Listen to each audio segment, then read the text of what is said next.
Olá, tudo bem? Estamos aqui no nosso programa de podcast da FAPAD para discutir assuntos de relevância jurídica para toda a sociedade. E hoje temos como nossas convidadas a Aline, a Michele e a Cleusi e vamos conversar sobre um julgado importantíssimo do STJ em matéria de saúde. Então, para começarmos aqui desde já a nossa conversa sem muita enrolação, eu começo perguntando a vocês qual é o julgado, qual era a questão que estava sendo discutida sobre no STJ. Enfim, introduzam a questão sobre a qual conversaremos aqui nos próximos minutos. A questão que estava sendo debatida no julgado foi a possibilidade de cobertura pelos operadores de plano de saúde e seguros de saúde sobre procedimentos não constantes no rol da ANS, ou seja, das listas de doenças que constassem em relação no rol da ANS. No caso de doenças graves ou raras, que existe um tratamento específico e inovadores. Trata-se também de um tema relevante para a defesa dos direitos dos consumidores e para a regulação da saúde suplementar no país.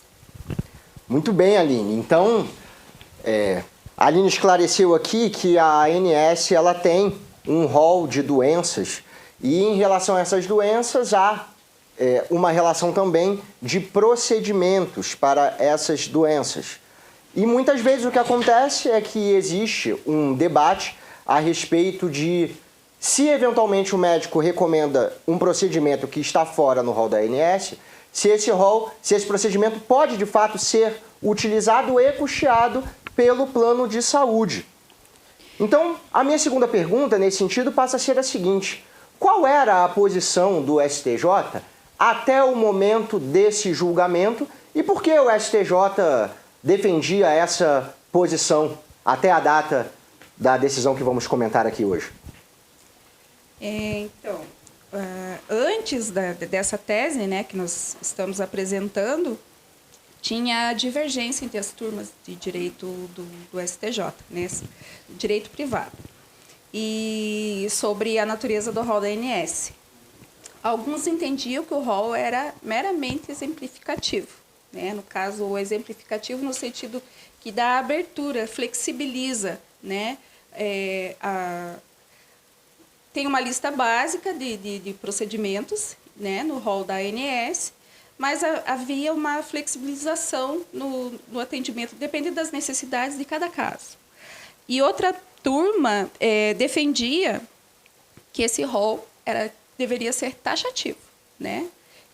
O que está lá é o que vale, né? Então por que o tribunal, né, fixou esse entendimento de taxatividade? Para não... não sei se eu vou conseguir falar, professor. A taxatividade fixa a lista de rolos da ANS para não prejudicar tanto as operadoras de saúde, né? Mas há também as exceções, né, de cada caso, né? Cada caso é um caso. Certo. Mas você comentou que havia, e de fato havia, uma divergência importante no STJ a respeito dessa questão. Uma das turmas do STJ defendia que esse rol poderia sim ser exemplificativo. E, portanto, o fato de um determinado procedimento não constar no rol da ANS não seria um impeditivo muito relevante para que, de fato, se obrigassem os seguros, os planos de saúde, a custearem as despesas relativas a esses procedimentos não integrantes do rol. Uma parte relevante dos ministros considerava que, portanto, esse rol era exemplificativo. Por que eles entendiam dessa forma? Eles entendiam que poderia abrir exceções em caso de algumas doenças, que nem no caso aqui, a cliente ela sofria de esquizofrenia paranoide e com uma depressão severa. E o plano, no caso ali, não cobria essa doença. Então, por isso o STJ começou a entender que deveria abrir as exceções neste caso. né? Eu, ao meu ver, quando você contrata um plano de saúde, você está ciente daquilo que cobre. Se não cobre, existe aquela extra rol que você pode contratar para estar suprindo essa necessidade. No caso, a gente tem os planos de saúde que cobre o básico até o plano mais top. E, pelo que eu entendi ali, nem o top estava cobrindo essa doença, né? Daí teria que, ao meu ver, tipo, se eu fosse contratar um plano de saúde, eu estaria ciente daquilo que cobrisse. Não cobre, eu vou procurar outras coisas, e daí entrar na questão do Ministério da Saúde e ir atrás de outros recursos para suprir essa necessidade da minha doença. Então, acho que é isso que ficou. O taxativo, não. Me desculpe, querida, mas você assinou o contrato com isso aqui, é isso que a gente vai cobrir. E daí, ali no caso, não. Eles entenderam que existia a possibilidade de estar abrindo estender para essas outras doenças. Entendi. E mais só uma colocação. Cleusi, boa noite, professor. Boa noite, Aline, Michele. Mais uma questão do exemplificativo. Ele abria margem para certos procedimentos que não estavam previstos no contrato inicial. Aí o que acontecia? A pessoa falou assim, esse procedimento que o médico falava, esse procedimento aqui é melhor, ficava mais caro e, consequentemente, a empresa que estava oferecendo o serviço aumentava os custos, aquilo não estava previsto. Então, causava ali uma discordância. Eu tenho um plano mais em conta, mas eu vou entrar com uma liminar e vai ser liberado para eu fazer um procedimento mais caro do que alguém que tem um plano um pouco melhor, que estava coberto, que estava pagando para aquilo, dando aquela discrepância ali de valores, né? Então, são duas coisas bem vertentes. Uma, seguindo o taxativo lá, que o que está escrito, salvo exceção de alguma coisa, algum tipo de tratamento, alguma doença que não tivesse previsto, daí sim abrir uma exceção. Isso é no taxativo. E no exemplificativo, aquilo era só uma base. O céu era o limite. Muito bem.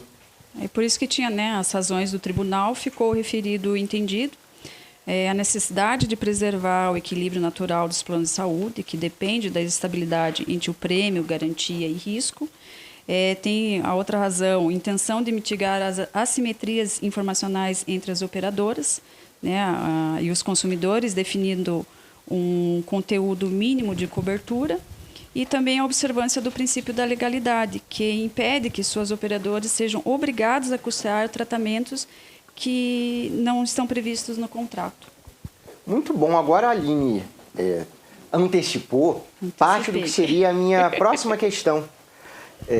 Então, havia essa divergência, portanto, entre as turmas do STJ em relação à natureza desse rol, se exemplificativo ou se taxativo. E aí foram levantados vários argumentos pelo relator para justificar as razões pelas quais o STJ deveria consolidar o entendimento a respeito da taxatividade desse rol. Quais foram os principais argumentos levantados pelo STJ, pelo relator, na defesa da taxatividade do rol? Do relator daí, né? Isso.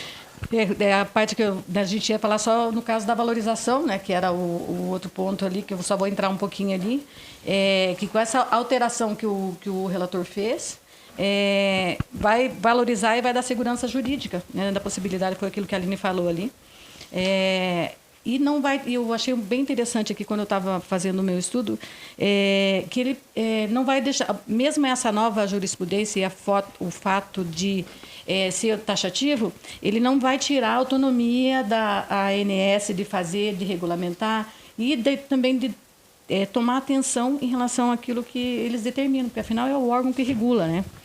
Você fala em segurança jurídica porque, a princípio, o plano de saúde sabe os procedimentos que ele está obrigado a cobrir e o segurado, aquele que contrata o plano de saúde, também tem conhecimento exatamente daquilo que está coberto e daquilo que não está coberto.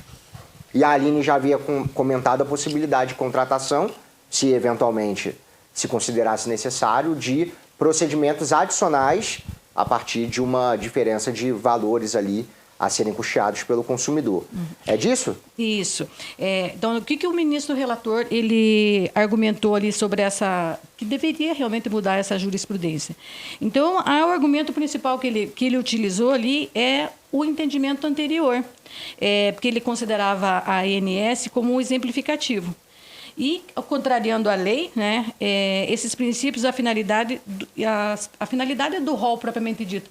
Porque no exemplificativo, aquilo ali, então, como o céu limita, aquilo só era uma base. Então, não tinha um teto, não tinha uma concordância ali, não havia equivalência entre custo-benefício, mesmo para o plano de saúde. Então, ele afirma que esse entendimento violava a competência legal. Que, embora tivesse, ele não pode, a ANS não pode fazer esse tipo de concessão ou mudar ali o teto e acrescentar coisas fora do contratado. Então, o que eles fizeram? Para definir essa amplitude de cobertura no âmbito da saúde suplementar, que é o que a gente está falando aqui, que ela desrespeitava a atualização, porque esse rol, à medida que as doenças vão surgindo, eles vão sendo alterados, eles vão sendo atualizados. Ele não fica desatualizado propriamente dito quando vai surgindo outro tipo de doença, um tipo de tratamento novo que venha substituir o anterior e que não gere tanto custo, né? Poder ser quem vai fazer esses critérios técnicos e econômicos ali é o próprio plano de saúde que vai determinar. E ele também levantou a questão aqui que a proteção dos beneficiários dos planos de saúde ficava exposto. Tanto por exemplo, se seguisse na sequência, fizesse tratamentos ineficazes, né, que não cumprissem o papel, né, só como paliativo, e comprometia o equilíbrio financeiro, como a gente já falou, em relação aos contratos. Porque daí, se você não tem uma regra, não tem uma sequência, não tem um teto, não tem um limite, fica tudo meio que descontrolado, né? E ele também argumenta que essa jurisprudência ela tem que alterar para harmonizar as teses fixadas lá pela primeira sessão, que era a que defendia a questão do taxativo. Entendi. Quer dizer, ele menciona a possibilidade de atualização do rol à luz de novas tecnologias e ele, inclusive, comenta a respeito do procedimento, que é possível uma ampla participação na atualização desse rol, que ele não é fixo, que ele é capaz de incorporar novas tecnologias. A respeito do equilíbrio econômico do contrato, ele também defende que os planos hoje são muito caros em decorrência dessa incerteza jurídica a respeito daquilo que é coberto e que não é coberto. Existe uma expectativa de redução desses valores de planos que possa torná-los mais acessíveis à população de baixa renda? O que vocês consideram a respeito dessa questão? Pode repetir, professor. A Cleusi comentava aqui, e a Aline também mencionou, que um dos aspectos importantes dessa decisão foi a busca do equilíbrio econômico-financeiro do contrato. Então, falou-se aqui em segurança jurídica, falou-se aqui em equilíbrio econômico-financeiro. Então, eu pago um valor que é correspondente àquela contraprestação que eu vou receber do plano de saúde. Então, um dos argumentos levantados pelo STJ, que foi o que a Cleusi mencionou aqui, é que o fato de se haver insegurança jurídica, de se haver incerteza a respeito do conteúdo do contrato, torna esse contrato mais caro. Como ele é mais caro? Porque o plano de saúde cobra valores mais altos dos seus consumidores por não saber os tipos de procedimento que eles terão que custear mais à frente, um dos argumentos do STJ é que, eventualmente, com o rol taxativo, esses valores pagos para seguradoras de saúde, planos de saúde, poderiam se tornar mais baratos. A minha pergunta é se vocês concordam com esse argumento. De certa forma, sim. Né? Porque, levando em conta a questão do plano de saúde, de repente eu posso até pôr uma opinião pessoal. Claro. Mas a questão do plano de saúde está cada vez mais caro. Né? e pelo conhecimento que eu tenho de estrutura hospitalar e atendimento, é tudo muito caro, está cada vez mais caro. De certa forma, eu entendo que eles querem um equilíbrio das coisas, mas alguém sempre vai sair prejudicado. A população não vai ter acesso eu creio que esse rol não é muito abrangente o suficiente para atender a população, principalmente de baixa renda, que acaba indo para o SUS, que não tem limite no atendimento, né? A abrangência é imensa. Então, eu vejo assim que a população em si, a baixa renda vai acabar sendo prejudicada. Acaba sendo prejudicada de certa forma. Eu já sou mais, eu sei que a gente tem que ver os dois lados. A Cleusi já é mais do negócio, né? Eu já sou mais das pessoas, das dificuldades de cada um. Pensando nas empresas, facilita para as empresas, mas eu vejo que a população acaba de baixa renda acaba sendo prejudicada. Muito bem. Até depois um comentário.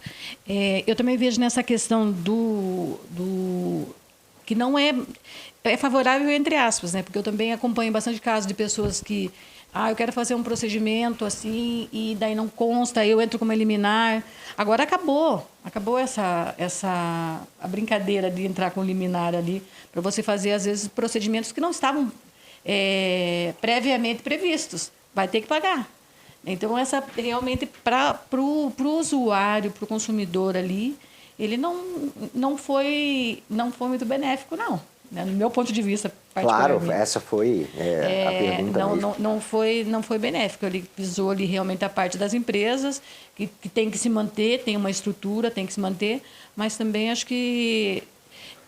Claro que eles deixaram aquela margem, né, ainda há possibilidade de entrar com liminares, entrar com recursos ali para certos procedimentos, mas deu uma boa de uma podada ali nas asas do povo que estava se esbaldando ali nas liminares.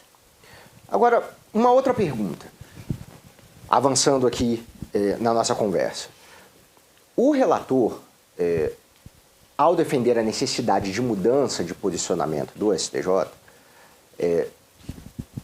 apresentou um quadro ruim gerado pela jurisprudência que considerava esse rol exemplificativo. Então, por que no voto do ministro Luiz Felipe Salomão, ele considerava perniciosa a manutenção da jurisprudência do STJ em relação ao entendimento do rol exemplificativo? Por que ele considerava isso ruim? Qual foi o estado de coisas criado por esse entendimento de que o rol da ANS era exemplificativo? Ele achava perniciosa porque contrariava o entendimento do STF, que já havia até se manifestado pela taxatividade em diversas ocasiões, né, desse rol. E outro ponto é que desconsiderava a competência e a legitimidade da ANS, né, que é quem regula os planos de saúde, né, que tem autonomia administrativa e técnica para isso, respeitava o princípio da legalidade, né, impedindo o judiciário de criar obrigações não previstas em lei, né, um contrato para operadores de plano de saúde, gerava insegurança jurídica, que a gente já colocou aqui, de outra forma, né, estabilidade econômica, desequilíbrio contratual, prejudicava tanto as operadoras quanto os consumidores, colocação dele, no caso. É isso. Muito bem. Avançando aqui, já nos encaminhando para a parte final dessa nossa conversa. Em que, de qualquer maneira, o STJ entendeu ser necessário, mesmo reconhecendo a taxatividade do rol, de certa maneira fechou uma porta, mas abriu uma janela, com possibilidades excepcionais de autorização de custeio de procedimentos pelo plano de saúde que não estejam previstos no rol. Que hipóteses são essas?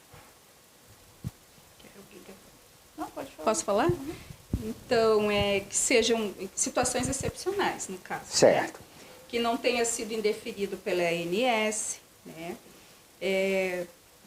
Que haja comprovação da eficácia desse tratamento à luz da medicina baseada em evidências, que haja recomendação de órgãos técnicos de renome, né, e órgãos estrangeiros, que seja realizado o diálogo institucional do magistrado com entes ou pessoas com expertise técnica na área da saúde. Seria isso que eu... Muito bem. E para finalizar, eu queria ouvir de cada uma de vocês uma opinião a respeito do que representa essa decisão do STJ, para onde ela aponta a respeito do tratamento de questões relacionadas à saúde suplementar no Brasil. Então, por que essa decisão é uma decisão tão importante na regulação do setor que trata de um bem jurídico tão fundamental? Em relação à decisão final do relator, né,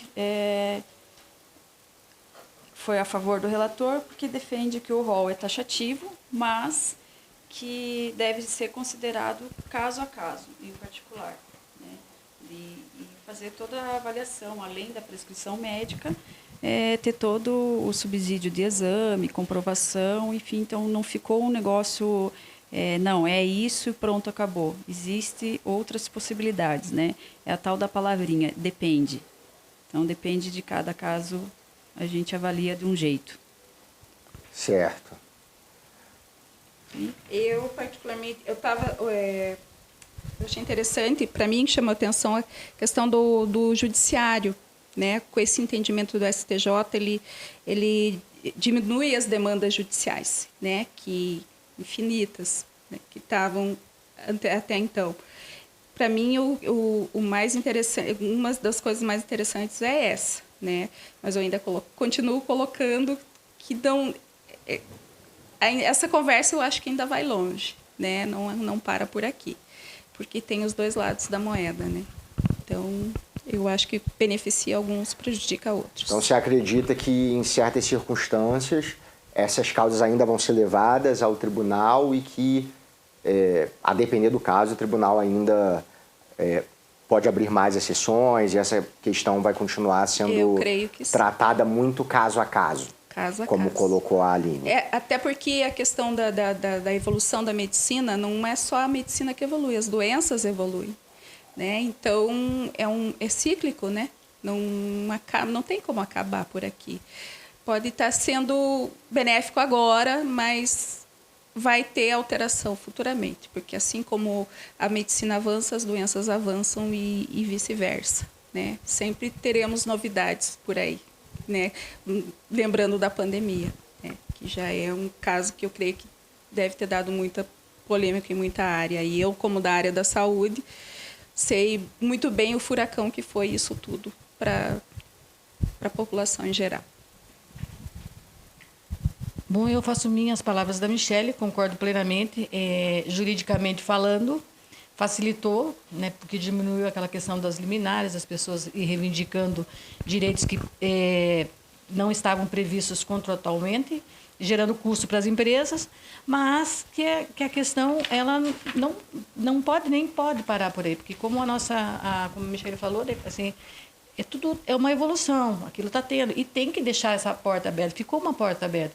Claro que para dar uma tesourada, para dar uma estancada ali né, a princípio é como até as leis trabalhistas foram assim, quando muda o regimento, daí quando vê, daqui a pouco está tudo se encaixando de novo. E acho que tem que ficar aberto, evoluindo cada vez mais, e isso ainda, como diz a Michele, vai ter ainda muita conversa adiante.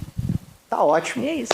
Então, essa foi a nossa conversa sobre a alteração da jurisprudência do STJ em relação à natureza jurídica do rol previsto pela ANS em relação a procedimentos de saúde. Espero que vocês tenham gostado. Nos vemos em outra oportunidade. Tchau, tchau.